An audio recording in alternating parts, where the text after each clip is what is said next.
Player 2 has entered the podcast. Yo, welcome back, people, to Player 2 has entered the podcast. I am your co-host, Michael Peterson, a.k.a. MC Paperstacks, a.k.a. I got a bad flu this week. Please bear with me, y'all.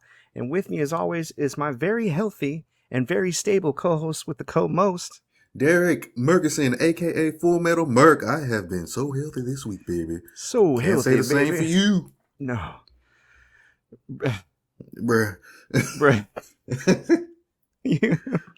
Oh my god.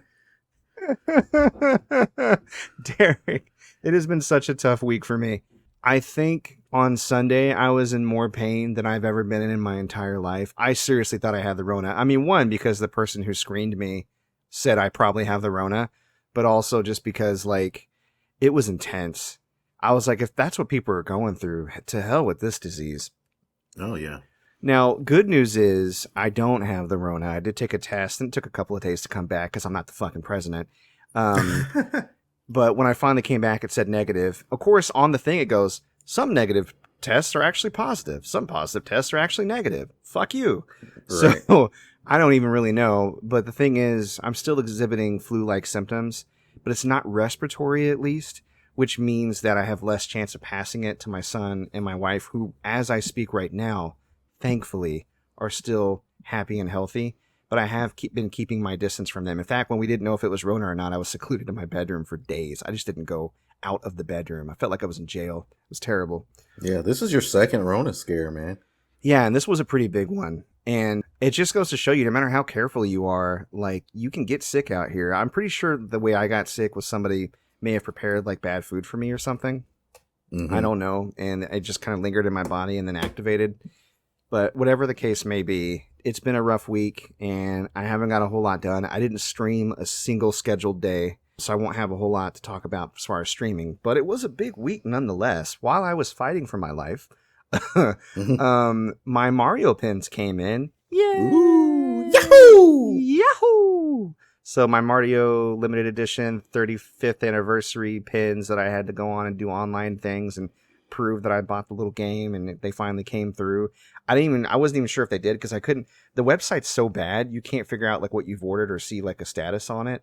And my code that I got for getting all the stuff was like, it said it was used, and I'm like, I hope it was used by me. Right. So it just showed up one day, you know, because I kept seeing people online go, mine came, and I'm like, well, where's mine? Right. Where's my pins, my precious pins? I haven't come yet. Yeah, and the worst part is they came when I had no desire to come. Like, that's this week, all I was thinking about was, please stop hurting. Please stop hurting. When I tell you, man, like, I was in pain like every single 10 minutes, like severe cramps, headaches, like, it was bad. Anyways, moving on from right. Yeah, I'm glad I'm all right too. Like I said, I'm sweating pretty bad right now. I'm just sitting here in front of the computer, like, trying to hold it together, and I will. And after I'm done, I will probably edit this maybe 10 minutes at a time, but we'll get this episode out for you loyal fans today, because you guys are the real MVPs and we care about you. Hell yeah. So I feel like I'm missing something though. Wasn't there some kind of other big news that happened this week? Something maybe? Oh, yeah. Well, there's yeah. that whole election thing. Yeah, you're right. Yeah. Trump lost. That's cool. Yeah. I like that. Yeah, we definitely like it. Biden won. That's less cool, but a byproduct of Trump losing, I suppose. Right. And if anybody out there on the left is listening and they're planning on going back to brunch, put your shit down, because it's not going to be okay. We need to make sure that his neoliberalism doesn't lead us into another neo-fascist for the next term, like what happened last time. You stupid motherfuckers. Oh my God. But I'm done arguing for politics for a while. You know what I mean? I'm going to sit back and just watch what he does and criticize it. But honestly, this election may have been a dream come true for a centrist that is beholden to corporate ties, because he didn't even win a Senate majority. So anything he doesn't get done, he can just blame on Mitch McConnell. And Mitch will happily take that, because he is 100% that Mitch. So, well, we'll see how it goes. But for now, I feel like the gaping wound that was America has been stitched up a little bit. You know what I mean? We've stopped hemorrhaging. At this point, maybe we can kind of find some solid ground. Maybe get ahead of this fucking virus, or at least not be so embarrassed by it. Every other nation on this earth has figured this shit out but us, and it's sad. So yeah, and maybe all these neo-Nazis can go back into hiding. And the Proud Boys can stand back and stay back. Yeah, seriously. I don't know if that's going to happen. Some people are musing that the Republican Party might split into two again, and we'll see how that goes. I don't know. I think that anytime you stamp something like this out, it's going to kind of fight the hardest to survive at the very end, and we're going to see a lot of pushback. I mean, I think that's what this last 4 years has been a lot of pushback. I think we've been trending towards the elimination of Proud Boys for a long time, and I think they just don't like it. And you know what? I get it, but at the same time, fuck off. So, right. Speaking of fucking off, actually, that's a terrible segue. How are your pickups this week?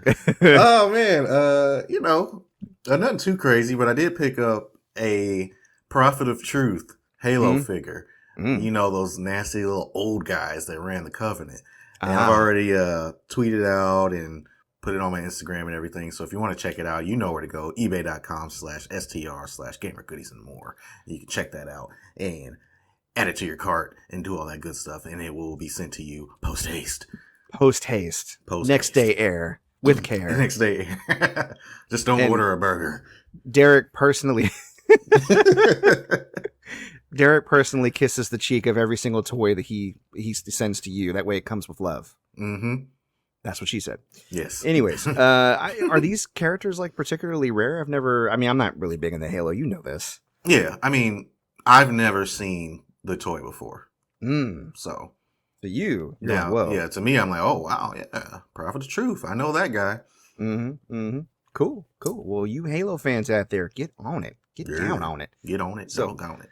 As I had mentioned before, pretty sick. So I didn't do a whole lot of gaming. I did no streaming. I did play one single game, and I guess you could say it was my comfort game this week. When I felt calm enough to pull it out for 20 minutes or so, I would play Breath of the Wild. So that's the only game I played this week, and I played a few hours of it, and was just kind of questing to try to find the rest of the shrines that I never unlocked. And I found some interesting ones. Mainly there were shrines where that bird is playing nearby, and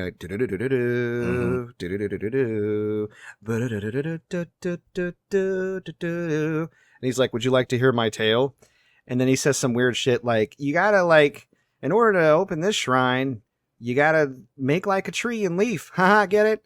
So I found a weird shrine where I had to get naked and stand on the tile during a blood moon, and I was like, "This is satanic." I don't like Satan. Yeah, and there's another one, of course. This one I've already had, but this one always stands out as a weird one.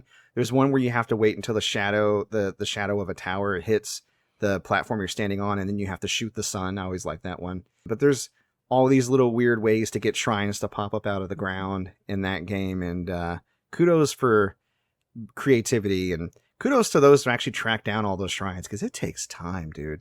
I feel like what was there 130 shrines in that game? Yeah, something crazy. I feel like the first 80 you can find pretty easily through normal gameplay, and it's those last few that you're like, okay, I gotta dig for these, you know? Right. So, and I think that's by design. I think it's just to give you a little post-game stuff to do, because honestly, you don't have to do all the shrines to be comfortable enough to beat the game. Like, my little Linky, he's a beast.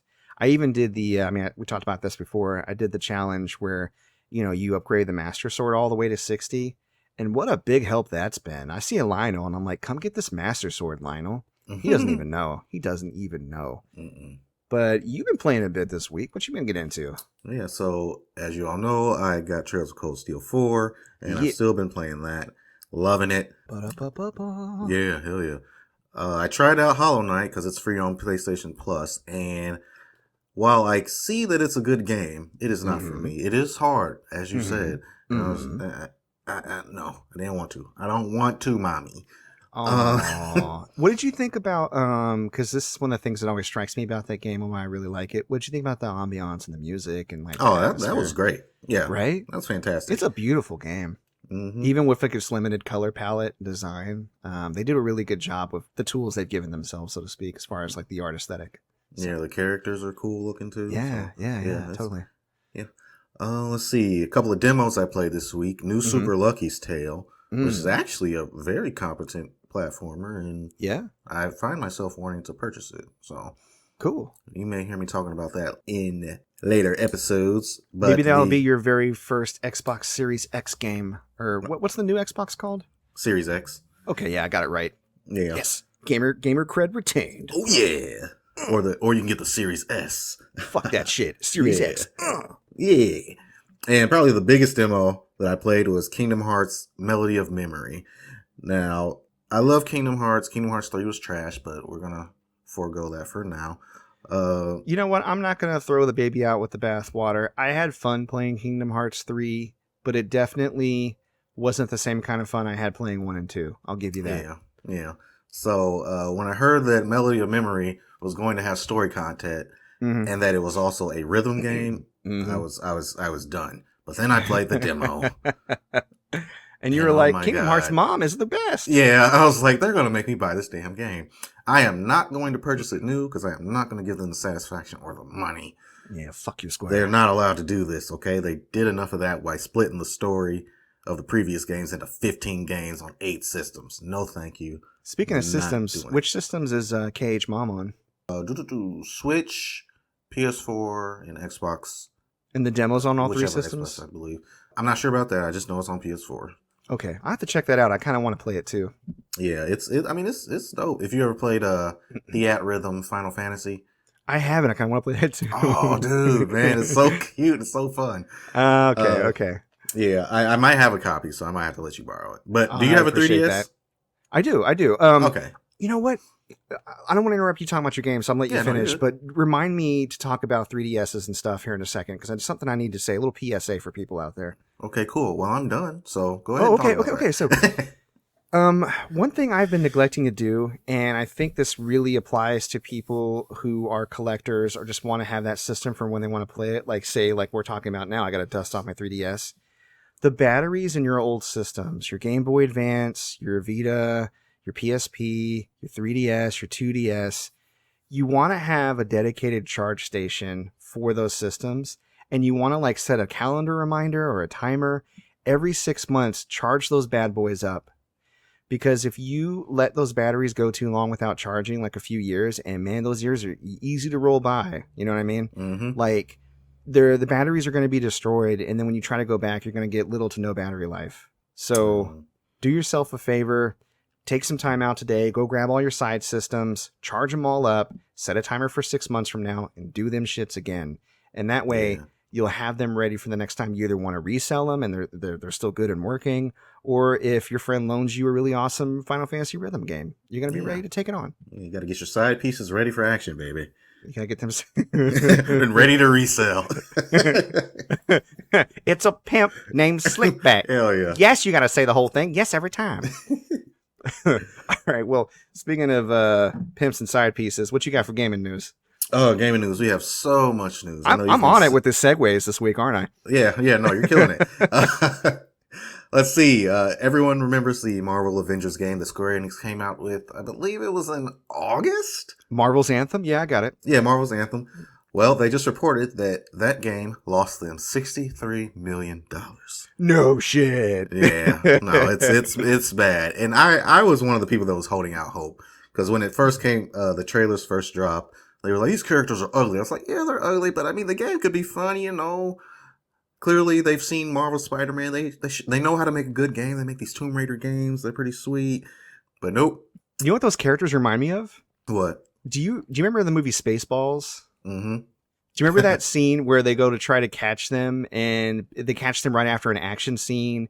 And he's like, these aren't them. These are their stunt doubles. Oh, yeah. Not the stunt doubles for the Avengers. Exactly. Because they look so similar in color design to the MCU. They didn't differentiate in them enough in the design room. They just look like funky stunt doubles to me. Mm-hmm. So that's always the scene I think of when I see those characters. They're gross, especially Captain America. Get the fuck out of here. Right. And I think where Square Enix messed up was where they made it a games as a service. Yeah, that thing was designed with cynicism from the get-go. Yeah, I think Crystal Dynamics had... Yeah, let's go ahead and fuck this up. Crystal Dynamics had a good game there. And you can tell, in some of the... Like the demo, right? When you're going through the beginning and you're doing all the action set pieces, that's actually kind of fun. And there are little moments throughout the game that are like that, but they chopped and screwed that game something fierce. Not in a good way. No, not at all. Yeah, it's unfortunate, but what are you gonna do? Yeah. Let's see. Some more money news. Pokemon Go has made $1 billion in 2020. Money. It's crazy. That's so crazy, man. $1 billion off a mobile game. So we were talking about this before. I find it ironic, just a little too ironic, that Pokemon Go is designed to get people up out their houses, and the year it makes this much money, the year it just fucking breaks bank, is the year that nobody can leave their house. Right. And they're finally like, okay, you can play it in your house. Right, I kind of need to, is my son's at peak imagination right now, and why I haven't busted out Pokemon Go for him yet, I don't know. I kind of need to. Because him seeing little augmented Pokemon around our house, because we don't have to leave or whatever in order to catch him, would probably really light up his day. I'm going to try that experiment this week. I'll get back with you next week on how that works out. Okay. Dope. In other news involving money in games, Super Mario All-Stars sold 5.21 million, not 5.21 million copies in under 2 weeks. Some people got to have it. And the crazy thing is, I still see so many copies at the store. Right from their brother. Some people. Sorry. I'm just really getting into the song now. Yeah. That's crazy. Yeah. I mean, we knew it was going to be a big seller. But the fact that they made so many and said that it was going to be a limited run up through March had us all thinking, they're going to make like 1 million of these things and that's it. But they sold 5 times as much, and it's probably 5 times as much still in the stores. Oh, yeah. No, or 5 times as many. The con that they pulled on scalpers is legendary. And it's going to make a lot of them a bit gun shy. And good. Fuck scalpers. Yep. Seriously. Like that, I feel like if on the reseller coin, like what you do, the dark side of what you do is scalping. You know what I mean? And a lot of these guys, I think, started out like you, like, I'm going to resell and I'm going to do this, and they learn the trade, and then they just go to the dark side and they screw people over. Yeah. I am determined not to go to the dark side. Vicky tried to get me to go to the dark side. She was like, you should just get like 3 PS5s and sell them for $1,500 a piece. We need money. Vicky's like that Kermit meme. You're like, I will not buy these just to resell them. And then Vicky's like, do it though. Right. Same thing with the Switch. When COVID first hit and the Switches started to, like, don't get me wrong, I did sell me a couple Switches for over retail, but I didn't buy them brand new from the store. I already had them or I purchased them secondhand. Yeah. But to be fair to Vicky, I don't think that I would give her the benefit of the doubt because I'm sure she doesn't actually like, she's not in the business where she can look and go, oh, I see why that might be a problem. Right. Yeah, I'm sure once you explain it to her, like, no, honey, that's evil. She's like, oh, okay. Yeah. Yeah, but like for a lot of us who know, especially when we know like scarcity, especially with Nintendo, and Nintendo was acting like they didn't know for the longest time. And I still think it's bullshit that they're even doing the limited release. But now I'm thinking that part of that was to draw out scalpers or to ensure that they sold a certain number of units. And whatever, man, do your thing. Yeah. It worked. I was like, gotta get me one. Right. Let's see. The last bit of money news in the game. Money. We talked last week about EA being fined for their FIFA Ultimate Team packs. Yeah, very briefly. Yeah. And more in depth, we find that the court in the Netherlands fined them $10 million, or 10 million euros, which equals out to $5,590,874.58 USD. Nice. Yeah. So they're in the shit. Even though that's probably a drop in the bucket to them, honestly. But you know what EA does not like to do? Pay money. Hemorrhage money. Right. So what they're probably doing now is they're weighing how long can we fight this battle and be okay to lose this money, because they're I think the way it applies is they lose money like every week that they keep them in. And they're also saying, okay, if we keep them in, how many people are actually buying them? Are we making enough money to offset the money we have to pay? So they're probably looking at a few angles. They're not looking at, of course, the morality angle, because if they were, they wouldn't be doing it in the first place. Right. I shed no tears for EA, just like I shed no tears for any large publisher like Take-Two that takes advantage of gamers. So yeah, and here's a little paraphrasing of a quote that they said. They said, many players in our community have enjoyed the FIFA Ultimate Team Packs, and we don't think that it's gambling. Blah blah blah blah blah blah blah blah. We don't like it. Yeah. And A bunch of bullshit. Yeah, I was like, oh really? People have really been enjoying having to pay money to get team packs? Like, no, people don't enjoy that shit. Every year, man, on my birthday, my wife bakes me this big cake, and then she cuts random pieces out of the cake, right? And then she like hides them in boxes all over the house. And in order to get inside the boxes, I have to give her $10, and I love it. You love it. You love it. It's the best. No, take the thing that I want and chop it up and only give me part of it and then sell me the rest later. Yeah, it's like an Easter egg ransom all the time. Yeah. No, it's great. Love it. All right. Let's see. Moving on from money news. Money. We've got some GameStop Shenanigans. Yeah. GameStop Shenanigans. All right. So, GameStop in the news a lot lately. We did report before that Microsoft struck a deal with them, and it seems that they are taking that to heart as they've moved all their Xbox merchandise up to the front of the store, a space that was previously occupied by Switch merchandise. Yeah, and I actually spoke. In demand. Yeah, I spoke with one of the employees. This is like the exact conversation. It's like, oh, okay, I see what you guys did there. Moved all your Xbox stuff up front. He's like, yeah, you know, when Microsoft is like, hey, we'll give you $2 billion, you better believe we're moving their shit up front. Money. Exact conversation. Let's see. Oh, yeah. So GameStop apparently now is only going to be displaying the top 100 games in their store. Now, what this means for you is that when you walk into a GameStop store and you want to find that random JRPG that nobody knows about, you're going to have to ask the employees if they have it, and they will look behind the counter. And this basically takes away the only charm of walking into a retail store. It's finding that random thing that you didn't know you wanted. Go ahead. No, all I was going to say is that literally is my favorite thing about walking to a brick and mortar. I like to go in and discover and like look at all the different games and go, oh, I never heard of this. What's this thing? And then Google it and go, oh, this is great. I should get it. So, right.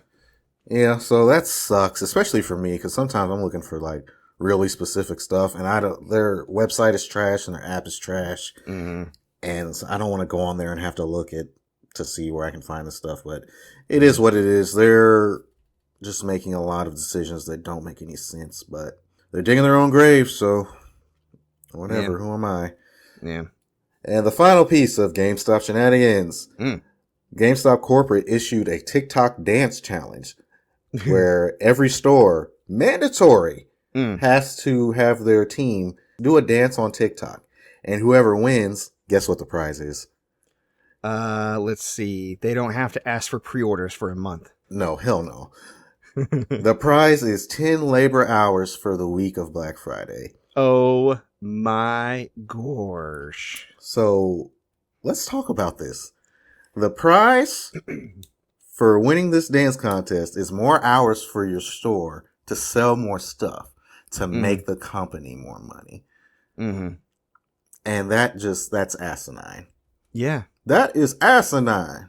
It goes to show you that, you know, you can get so much money from Microsoft and that may keep you afloat, but a bad business is a bad business. And GameStop execs are just nowhere in tune with their employees or their customer base for that matter. Yeah. And it's like, just give the stores the hours.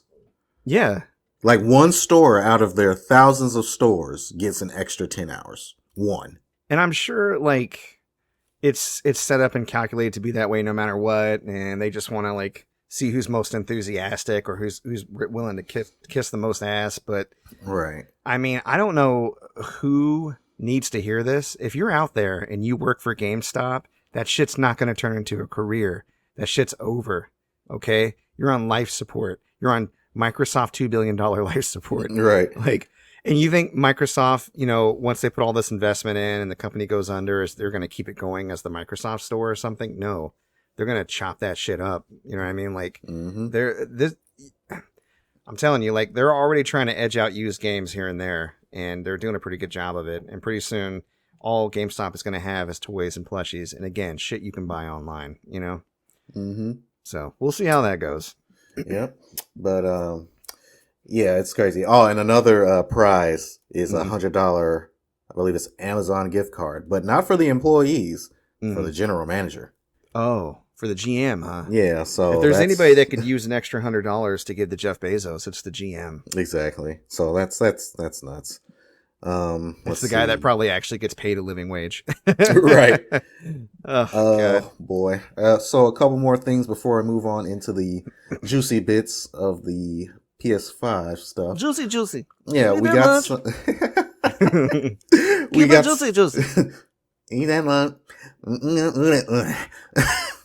I swear that song. Bring that news back. Right, exactly. We got our first gameplay trailer for Melina. Speaking of juicy. Yeah, and alongside that, we got a collaboration with Megan Thee Stallion in a cosplay ad. She is Melina, and she is a nice looking, yes. Yeah, she's Megan Thee Stallion. We had an argument about her booty before, but I think I may have won that argument. Yeah, and I hereby retracted my statement that she does indeed not have too much. No, she's got just the right amount. In fact, give her more. I don't care. Yeah. She's amazing. Yeah, and the makeup that they did on her mouth is ridiculous. Like, if you get a chance to look that up, listeners, you should. I mean, just from, like, a fan of cosplay. I've been really getting into cosplay lately. I've been following a lot of, like, local cosplayers and then, like, anime groups and stuff. And I'm really fascinated by people who can pull off decent cosplay. Like, it's really... I just think it's like the ultimate form of fandom, you know? And I've been dabbling in it a little bit. Obviously, everybody saw it. Like, I got a lot of decent likes with my Spider-Verse picture. And I was sharing, you know, like the stuff I did at Gen Con last year with Ben, with the Pokemon costumes and stuff. It's good times, man. Yeah. Yeah. No, cosplayers are dope. And the community is so positive. Yeah. And they're always so supportive and sweet. Yeah. Yeah. It takes a lot of work, too. I don't see how they do it. They have to get paid.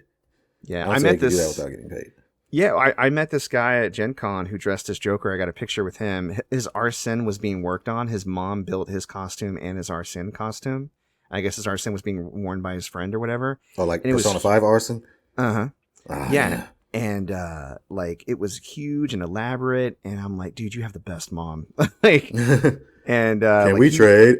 Right? Oh, God, if only. That's a little personal tidbit I don't really want to get into right now. Suffice to say, my mom and I do not get along. Yeah. But, which makes me pretty stereotypical white, actually. Oh, yeah, I guess. Yeah. Can you imagine if I was black? I would be judged left and right. Even my wife didn't get it. I remember when I first met my wife and I was explaining to her about my family and I was like, I was trying to warn her about my mom and she's like, oh, we're going to be friends. Because to her, she didn't have a concept of not being close with your family, right? That just doesn't exist in her family. And I get it. It's a cultural thing. And I was like, you know, hey, I'm not going to stop you. Good luck. Give it a shot. I'm just letting you know that, you know, she will throw you under the bus. And she most certainly did. And at this point, my wife finally gets it. And she will regularly and unconditionally cut my mom off if she acts out of line. She's like, well, I'm not getting any text from her anymore. Hit block. Like, I was like, I'm not going to be the guy that said I told you so because I get where you were coming from. But if you don't know, you just don't know. Like, I would like to think that there are some bonds that are stronger, you know, than anything. And the bond between a mother and child can be that. But some people just don't get so lucky when they roll the dice for parents, man. Yeah. Well, so it's unfortunate. Little side family rant. Anyways. Right. New segment, mom trade. Mom swap. Mom swap. Can you make meatloaf? My mom used to make the bomb-ass meatloaf. Yeah. I can make scallop potatoes. Sold. Right. Can you make me anything, Mom? New mom. Okay, so PS5 news. It has been reported that the PS5 will not support expandable SSD. Well, will not have expandable SSD compatibility at launch. Okay. Yeah. Which is not really that big of a deal because I feel like expanding a system with an SSD is already pretty complicated. I mean, I know a lot of streamers who've done it with their PS4s, and it takes some doing. And the fact that they're kind of adding in the at launch, you know, maybe we'll be all right. Yeah. I don't know. And I feel like gamers make a bigger deal about this stuff than they need to. Because what are you going to do? You're going to buy every single launch game and install it on your PS5 and play them all at the same time?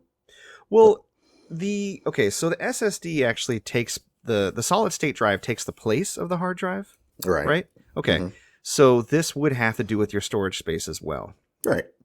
And you had mentioned the storage space was, I know we're going to talk about this and the Xbox, but what was the storage space defined as for the PS5? On the box, it says 8, I think it's 8.25 or 8 terabytes. Okay. Yeah. Or no, 825 gigabytes. 800 gigabytes. I was going to say 8 terabytes is actually no. Not That's quite a bit. 825 gigabytes. Okay. What you're actually getting after the OS and everything for the system is used, you're getting 667 gigabytes worth of storage to put your games on. We're bouncing all over because I know you had a lot of system-specific news, but this is intriguing me, and I know that you've read up on this, so I'm glad we got you on here to talk about it. So you had mentioned that PS4 games can be played from an external hard drive on the PS5, meaning that you could store those games on the external hard drive, not an external SSD, obviously. Right. And you could play them. But does that mean, because they're not downloaded locally onto the SSD, that their load times will be back to being large? I do believe so, yes. Okay. So you can get more space, but you sacrifice the decreased load times if you don't have them on the actual SSD. Right. And you can copy PS5. You can save PS5 games onto an external hard drive. You just can't play from... Right. You have to copy it back onto the system if you want to play it. I understand. Okay. Which to me doesn't make sense. Like if you're going to spend the time transferring a PS5 game to a hard drive just to have to transfer it back, just delete it and re-download it, you know? Right. I'm sorry, go ahead. I'm excited to see what like actual download speeds, like when I go to the PlayStation store and I download a game, how long is it going to take to download? How long is it going to take for my game to install when I put a disc in? Like that's what I'm excited for, because all this 2-hour, 3-hour bullshit. Yeah. Shit is over, son. Yeah. No, when you get like a new game and you're like, well, if I want to be able to play this when I get off work tonight, better start downloading it at 9 a.m. Right. Yeah, so I totally get that. We talked about the storage capacity for the PS5. Xbox Series X, after all said and done, you will have 802 gigabytes worth of storage. It's around the same amount. Okay. Yeah, which, I mean, I don't know what good that does you with no games to play. Oh, roasted! Bam! Oh, no, that was just a little shot at the Xbox guys, but I'm honestly, pretty sure you destroyed the mic. You might want to lean back away when you scream at it next time. Sorry. It's okay. I can probably fix it. Oh, baby! No, just be like this. Oh, baby! Let me see. I kind of skipped a couple of things because, like you said, we're bouncing around a little bit.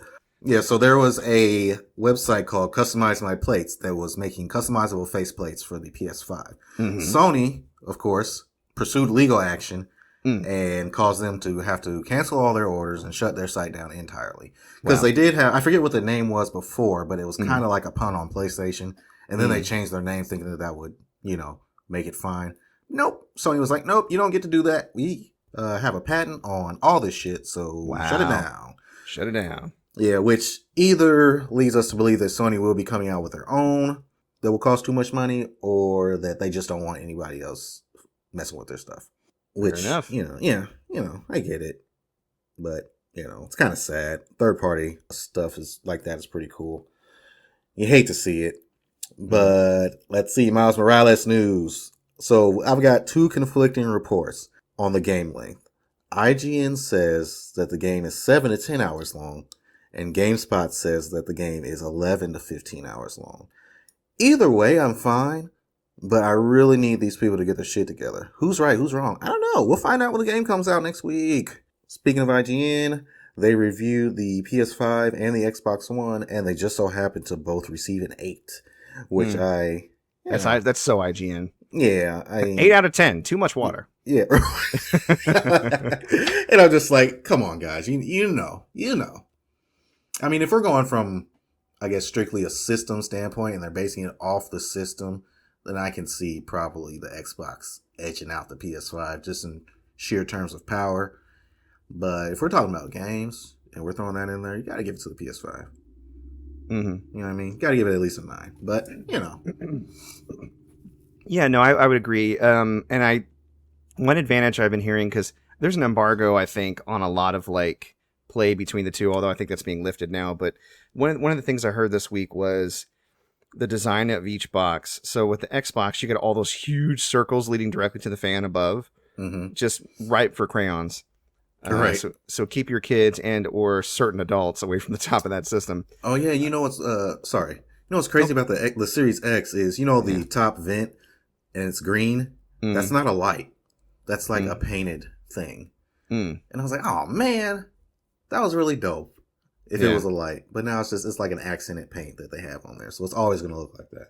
But yeah. What are you going to do? Thing. Yeah, it's a small thing. But yeah, it's easy to collect dust and all that, and then with the PS5, of course, you have that dust collector tray or whatever, and they have specific points that you can vacuum on a regular basis where the dust is going to collect, where you can get most of it out. Yeah. So they seem to be a lot more concerned about the longevity of the system and that it's free and clear to work properly, which I think is good. Yeah. Here's another thing that I neglected to mention in our notes. Best Buy had a PS5 kiosk set up and it overheated, which in itself, sounds really bad. But when you see how they had it set up, you're like, oh, well, of course it overheated.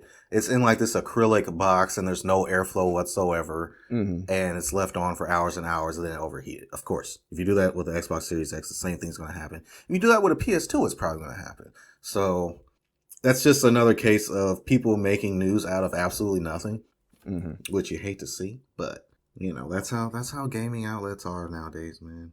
They just anything they take it and they run with it.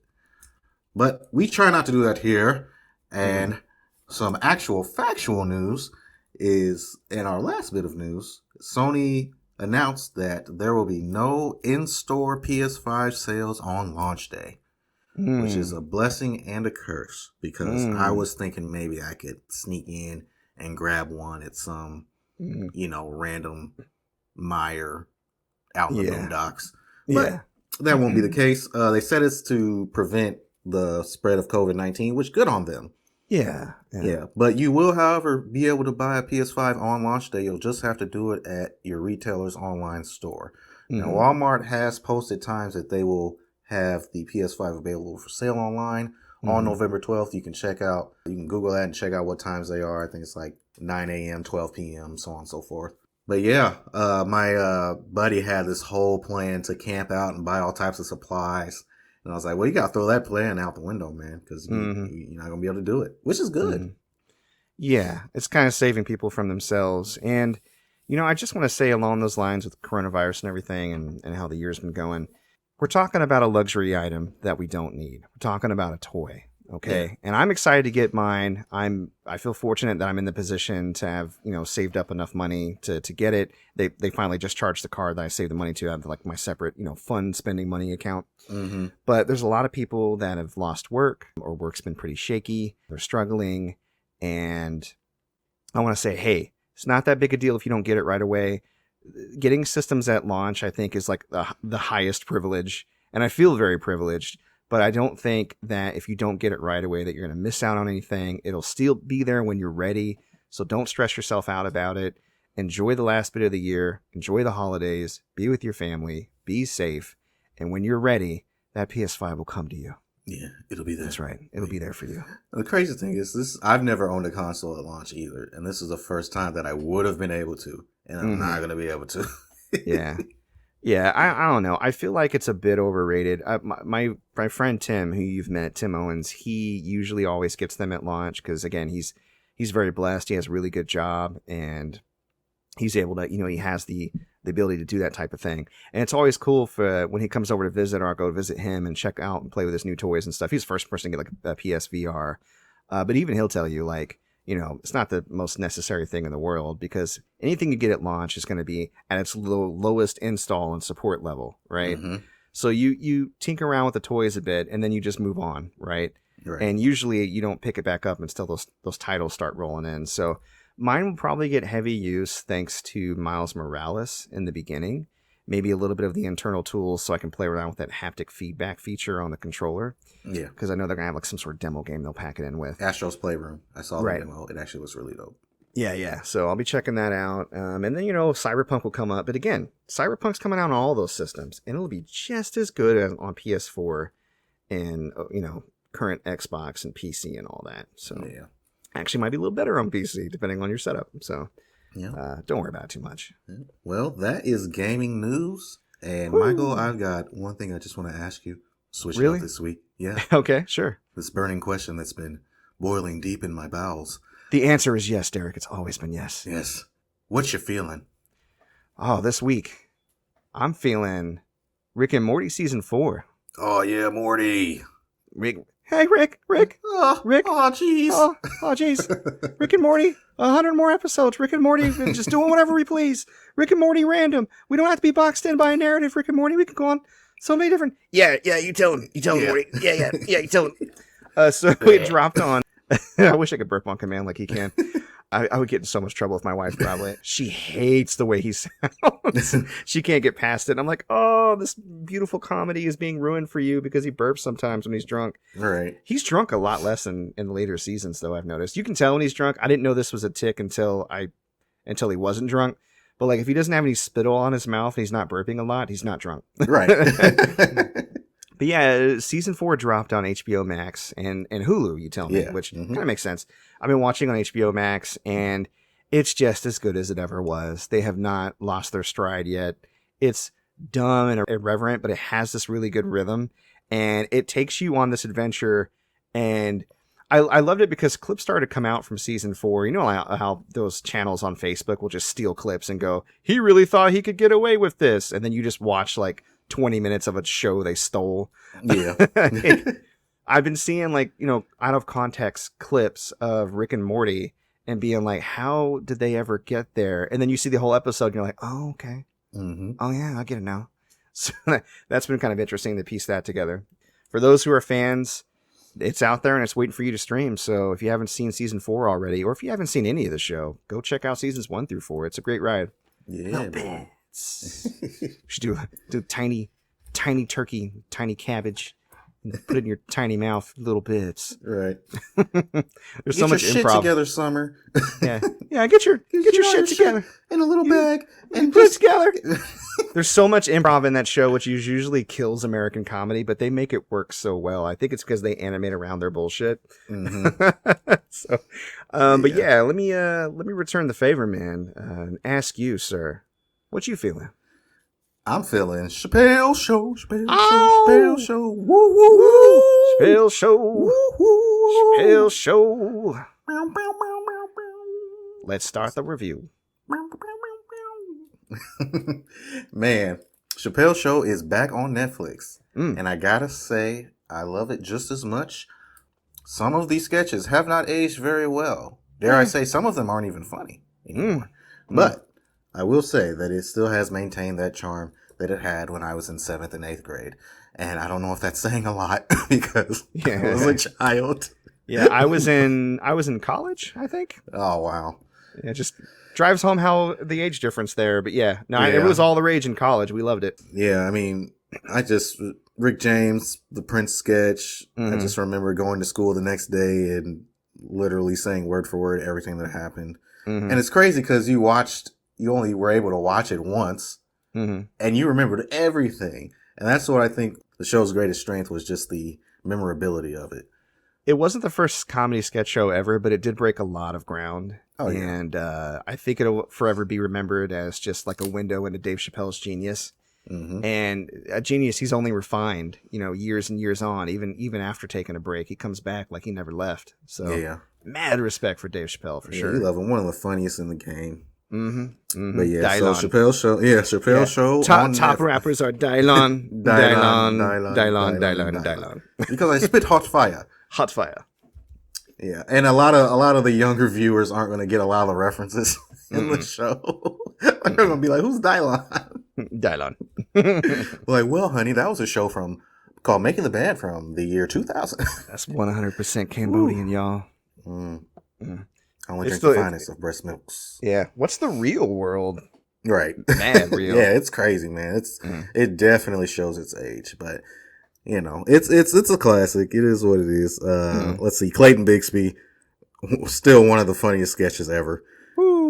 I love how I don't know if you remember how he introduced that sketch, but it was like the audience is like, what the fuck are we about to watch? He goes, Yeah. man, I made this sketch. I showed it to a friend of mine and he looked at me like I set black people back like 50 years. Yeah. So now I'm going to show it to you. I'm like, oh no.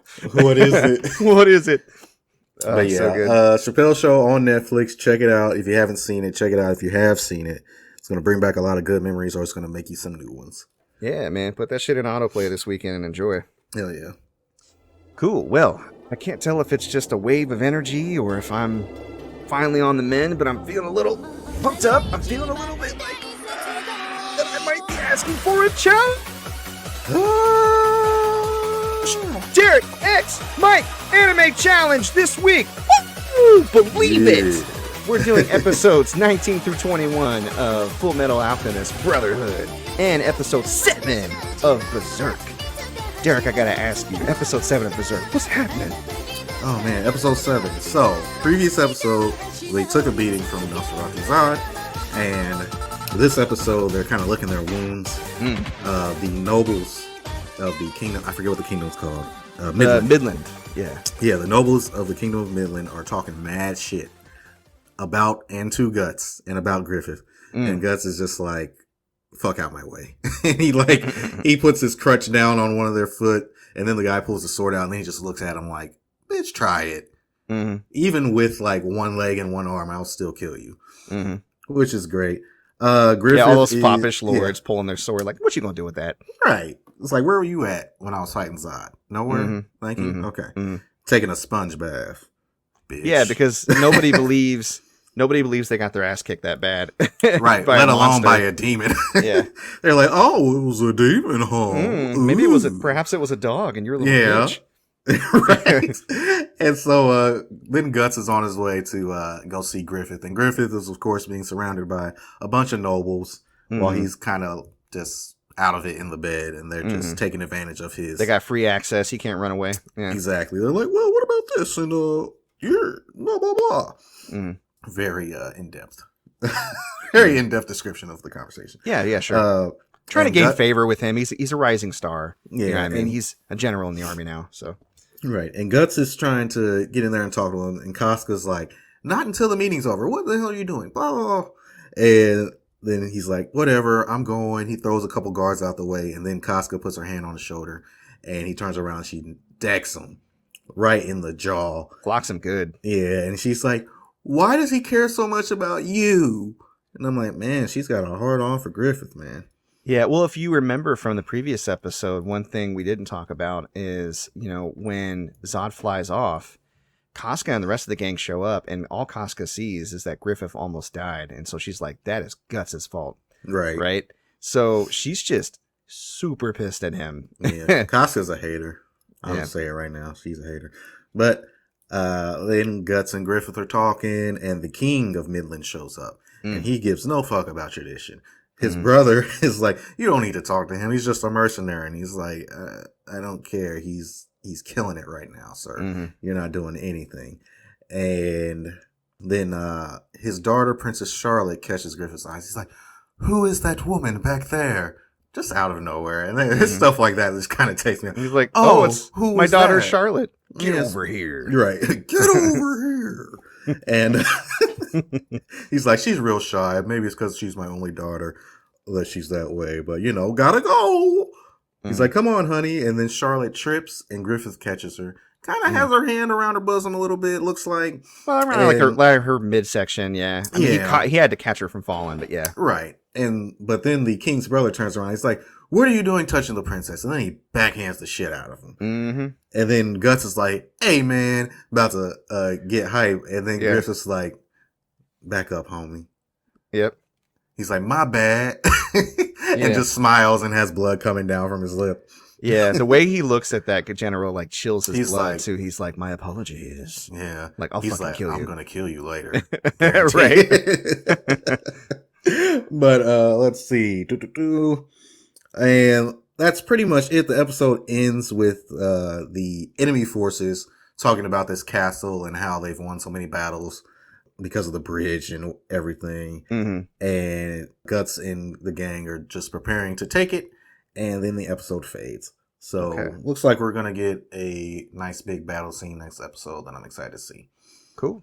Yeah. So yeah, I like this episode for introducing some more of the politics. So you got the king who favors Guts, and he of course knighted him and brought him officially into the army instead of just as a mercenary band they were hiring previously.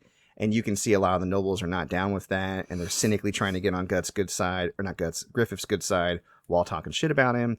Guts is learning that Griffith already knows how to play this game, and things are kind of being set in motion. And man, do they play off later on. So I'm excited to see what you think, as we progress. So yeah, little, this is what happens when we just go one episode at a time, but we kind of need to with this show since it's offset by my 3 episodes. Right. But yeah, little movement there. Good stuff. Hey, are you still on disc 1 or disc 2 by now? I'm on disc 2. Go back to disc 1 and watch the outtakes, the voiceover outtakes. Oh, there's outtakes? Okay, cool. Yeah, they're okay in the disc 1, but they're pretty funny, but they get better and better as the voice actors get comfortable with each other. And then you'll never see certain scenes the same way again. Like, it's going to start to really crack you up. They do a super cut of every episode on that disc, so don't watch the outtakes until you finish the disc. Okay. Speaking of outtakes, when you finish Full Metal Alchemist, there's an entire outtakes from the entire show that they have on YouTube. Oh, cool. It's amazing. I'll have to check that out too. Well, speaking of Full Metal Alchemist Brotherhood, so we get to episode 19, Death of the Undying. So Cain Fury manages to save Hawkeye, who was, if you remember from the previous episode, was being stared down by Gluttony, who was just healing all of the gunshot wounds she was inflicting on him. So they come in and fight Gluttony together. And Gluttony's like standing at a window. Then Mustang shows up and just firebombs his ass like out the window.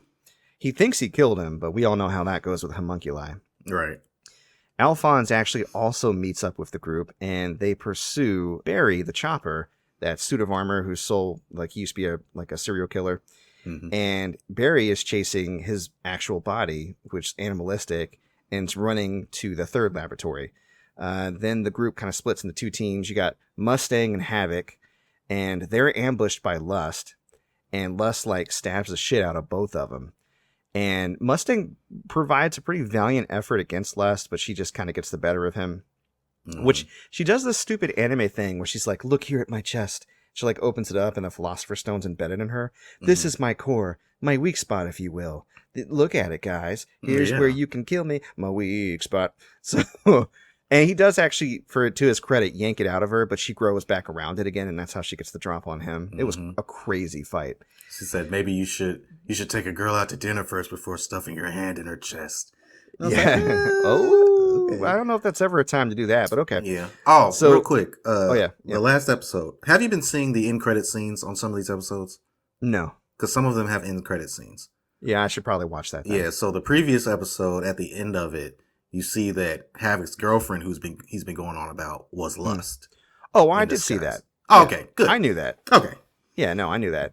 You could, when they have the scene with her, you could tell. But yeah. So Lust then moves on after mortally wounding Mustang and Havoc, and they're just bleeding out. And she confronts Barry, and Barry comes at her, but she uses her claws. Boom, he's in pieces. Yeah. And then she kind of reveals to Hawkeye and Alphonse that she killed Mustang, because she talks about how he was going to be a quote-unquote good candidate for the sacrifice. And this is mentioned about Alphonse, too, when she notices that he can transmute without a circle because he's seen the truth or whatever. And, of course, Edward falls in that category. And Hawkeye just goes bananas and, just unloads every single firearm she has on Lust. Doesn't really do much, of course. And then she's dead aiming. Oh, no, she's good. But Lust just kind of takes it, and then right before Lust can then kill Hawkeye, Mustang appears. First Alphonse gets in the way, and it has this badass still frame of him cut up because Lust cuts him up a little bit. Yeah. No, they both try to fight, and you're right. It's clear that Lust is going to easily kill Alphonse, too. You're right. So Mustang shows up. He actually used his fire alchemy to cauterize his wounds, and then he just incinerates Lust, and he keeps doing it over and over. And of course, what we know about Philosopher's Stones, the manufactured ones, is they're finite. So he does it over and over, and just cinders her down to the bone until finally her Philosopher's Stone gives out and it crumbles and she's dead. Yeah. So go ahead. My favorite line, because when she's fighting Mustang earlier, she's like, it's going to take a lot more than that to get me on my knees. And then when he comes in and starts lighting her on fire, he's like, looks like I can get you on your knees after all. I was like, hey, Oh, burn. Burn, like sick burn, serious Yeah. burn. Gonna need some burn heal. So Barry's soul does survive on his blood seal, but then his human animal body kind of picks up the blood seal and rubs it out, and then they both die. Mm-hmm. Meanwhile, you shoot back to Edward. He returns to Resembool, where Winry and her grandmother live and where they're from. And he heads towards Winry's residence, and his father is there, Van Honemheim. He's visiting, I guess, the grave of his mother. Mm-hmm. And he's just like, fucking asshole. Right. The episode kind of ends. And then when you pick up on the next episode, episode 20, he argues with his father a bit, and Hohenheim kind of says, you know, like... I gotta correct you. Hohenheim. Sorry. Yes. Hohenheim. He tells Edward, you talk about how you've moved on or whatever, but why did you burn my house down? And he's like, because, you know, we're not looking back. He goes, no, you wanted to hide the evidence of the fucked up thing you did. Mm-hmm. And that really bothers Edward, of course. And then Hohenheim, before he leaves, he's talking to Pinnacle, which is Winry's grandmother. Mm-hmm. And Edward's kind of like eavesdropping. But he mentions that the corpse that they brought back when they were attempting to bring their mother back probably wasn't their mother. Ooh. And yeah, and Edward's like, well, who the fuck? So then Hohenheim leaves, and he does warn Pinocchio that something terrible is going to happen in Amestris, and she needs to leave. And Pinocchio's like, where the fuck am I supposed to go? I got to stay here. Yeah. So, and then Edward and Pinocchio, they go to the site where their house was burned down, and they dig up the failed transmutation corpse. And Edward realizes that it is not their mother just by the hair color. Such a powerful scene. Yeah, it was messed up. And immediately Edward goes and calls Master Izumi, because if you remember, Izumi sacrificed parts of herself to bring back her baby. And that must have been a tough question to ask, but he was like, can you confirm that child was actually yours? Right. And she's like, what? And she hangs up. It just hangs up. And so he puts that thought in her, and then Edward returns to Central and reunites with Alphonse and Winry and explains what he discovered as far as like that they didn't bring their actual mother back, which brings a lot of relief to Alphonse and Edward, because they felt like they may have killed their mother a second time, or brought her pain at least, but knowing that actually wasn't their mother, like, made them feel a little bit better. So Izumi calls Edward back, and she confirms that the transmuted baby wasn't hers either, and it actually gives her great relief as well. And last scene you see is her like crying in her husband's arms. Edward, Alphonse, Izumi, just appreciating that they didn't kill their loved one a second time. And this actually brings forth a suspicion Edward have that it's not possible to revive someone who's died. When you die, you're permanently dead. Mm-hmm. But he now thinks that he can go back to the Gateway of Truth, where he lost his limbs and Alphonse lost his body, and that Alphonse's body might still be there, and he can get it back. So they introduced that concept of him maybe getting back to the truth to retrieve Alphonse's body, rather than transmutating a new one. Right.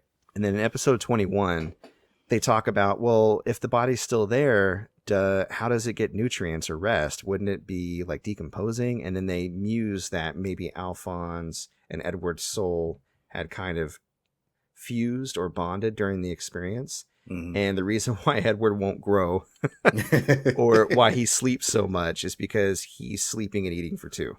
Yeah. It's like he's so pregnant. Yeah, it's like a theory they're proposing, which could be true. I don't know.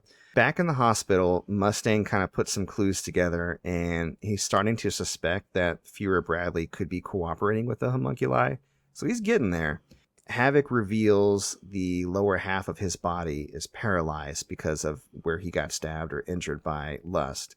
Basically says, hey, I'm quitting the army, move on without me. Mustang, kind of emphatically states that Havoc is still needed, and Havoc is feeling pretty low about it. So I don't know where that's going to go. But Scar, during all of this, actually returns to Central, the Ishvalan refugee, and starts murdering Alchemist again.